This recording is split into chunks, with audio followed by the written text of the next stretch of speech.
What up, what up? This is Coach Liebs, and welcome to episode 23 of Coach Talk. It's Thursday, walkthrough day for us at Bosco. It's been a good week of practice. It's pouring out right now, so I'm guessing that we will probably walk through inside, which with all the talk that we've kind of had on this podcast about how we manage weather, of all days during the week for it to rain, Thursday is obviously the best day because it's not much of a difference for the players to have a walkthrough in the gym versus on the field. Now, for the receivers, it does make a bit of a difference because walkthrough days are days when I will spend really emphasizing splits and making sure and testing the receivers to see if they know where to align for each play, because your split varies based on whether you're on the left hash, middle, or right hash, what route you're running, what the play is. All those things kind of are factors in determining where you should line up. And we have a lot of memorized splits per route or per play, but then that also adjusts again depending on where the ball is on the field. So it does affect us a little bit at the receiver position being inside because the spacing is not the same. I can't harp on splits quite as much, but they will just have to recite it mentally more than just lining up in it as they normally would. But other than that, of all days for it to rain, Thursday's a good day. Get the walkthrough done in the gym. Maybe do some extra stretching and rehab.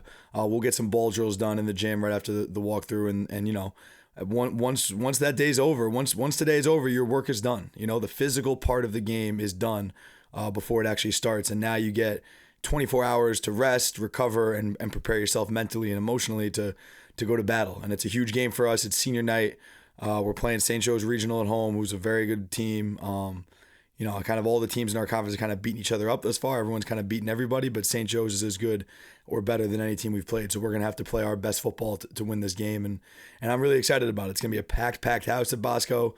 A lot of really good players on both sides and a little bit of bad blood between both teams, which always makes for, a better atmosphere and a better game, in my opinion. I love that stuff. So that's where we're at Bosco wise. Getting to the Q&A. I've had a lot of the same questions over the last week or two, so I wanted to address some of those. A lot of people have been asking me recently, where can I find individual wide receiver training or wide receiver coaches offering their services? And honestly, there's not a lot out there. And it's I think if you are someone looking for a wide receiver coach or looking for training help, DM me, let me know where you live, and I'll do my best to help you through whatever connections I have. But those are limited depending on the area you're in. But let me know where you're at. I'll try to help you. But that's a big reason why I wanted to start the Sideline Hustle, and it's a big part of the purpose of the Sideline Hustle and of our mission statement is to become a platform that can educate and help as many people as possible, realizing that there aren't a lot of great resources available to train every position of football. There's strength and conditioning, there's speed and agility, and there's a lot of quarterback training. That's pretty much it. Like, there's not a lot of specific training that's working on the craft of the game. Anyone can put you through ladder drills and strength and conditioning and make you stronger and faster. Like, I understand that. There are very few people that have the nuanced knowledge of the craft of wide receivers or linebackers or offensive line. Most of the people that have that knowledge and have that skill set, they're coaching college football or high school football somewhere full time and don't really have don't have the time to give back in that way and spend hours training kids privately. A lot of the people that have the knowledge are not available. I think that in my sphere, I'm one of the few people that is available for personal training and to help you guys, and I'm lucky enough to have been trained by some of the best coaches, and I'm just trying to give that back to you guys. So I think it's a big reason why we're building what we're building at the Sideline Hustle, and it's awesome to be able to use, like, it's 2018. To me, when we started Sideline Hustle, I realized that there's a huge inefficiency in the market, that right now to become a better player or to become a better coach, you have to show up in person and do the work. And now there's no substitution for that, but there's also no bridge in between it, right? To be a better coach, you had to show up to a coach's clinic, pay $60 at the door, sit there, drive there, get a hotel, whatever, do all those things to get hands-on knowledge. As a player, to improve yourself, you have to go drive somewhere and hire a personal trainer. You have to go to a team's football camp and learn from them, pay a fee at the door, transport yourself there, all these things that are very inefficient in the grand scheme of things, but yet there's not a lot of quality resources online where you can learn and get better from your couch or from your home or your home field or whatever. And that's what I'm trying to create with the Sideline Hustle, is kind of fill that void in the market where you don't have to go pick up and travel somewhere and show up somewhere in person and pay a fee at the door to improve your craft as a player or coach.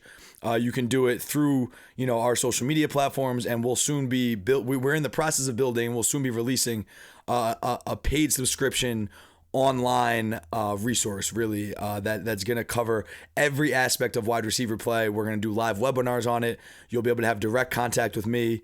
I'll be putting out we'll organize all of the content I've already created by technique. So all the different hand combat techniques will be organized in a library you can watch from. All the different release techniques will be organized in a library you can watch from. Every different aspect of every route that will be organized so you can learn every nuance of the position. And a big motivation to build this is that it just is simply the fact that it just doesn't exist. I think there's a lot of fluffy stuff about coaching and about RPOs and your empty pass game and all this stuff that's cute and fine and nice, but there's not a lot about how do I motivate my players? How do my players are struggling to come out of their comeback routes. How do I fix their tight break? Those nuances that are real life, everyday problems for coaches, and those are the things that players are focusing on a daily basis. Those nuances of their games. I'm trying to provide a resource that will speak to those people, kind of like the higher level football training and fixing football issues. I think, but what you have to understand is with a resource like this being built, right, which is in a way the first of its kind, or if you find an unbelievable wide receiver trainer, or you find great YouTube videos, whatever it is, there's no substitution for doing the work. And there's no substitution for showing up every day and grinding and catching 1,000 balls and running 1,000,000 routes and making sure you're in tip-top shape and conditioning your butt off and studying film. And there's no substitution for that. There's no cheat code. There's no magic drill that's going to make you catch the ball better. Catch the ball more. Catch more passes. Work on your eyes more. Strengthen your hands. That will make it better. The work will make it better.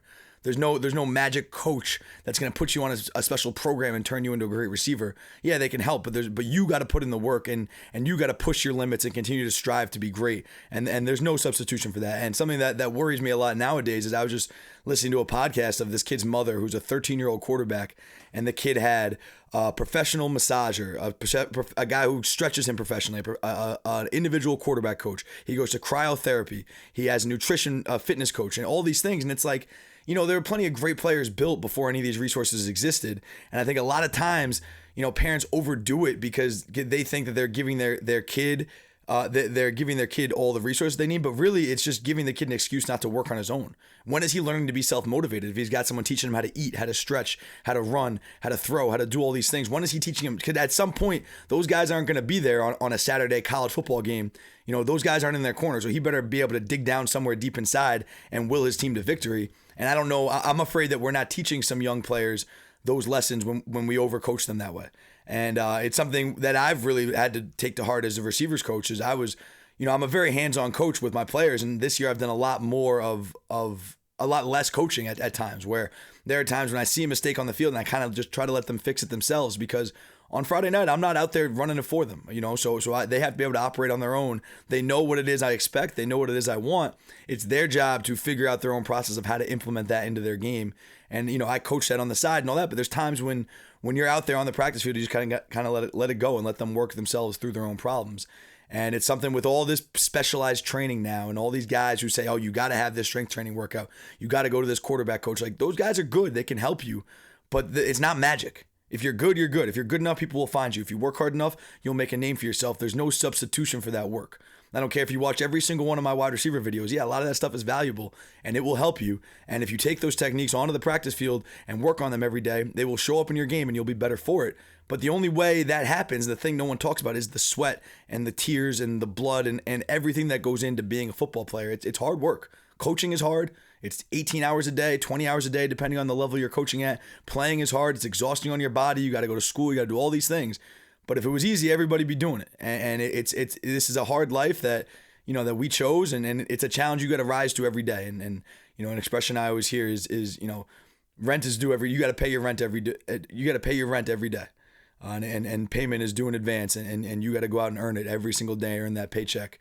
And something I've been telling my kids a lot is every rep is a job interview, right? Like right now they're trying to get recruited for college. Well, every rep you put on film is a job interview for that school that's going to recruit you. So treat it that way and play your butt off every time, every chance you get.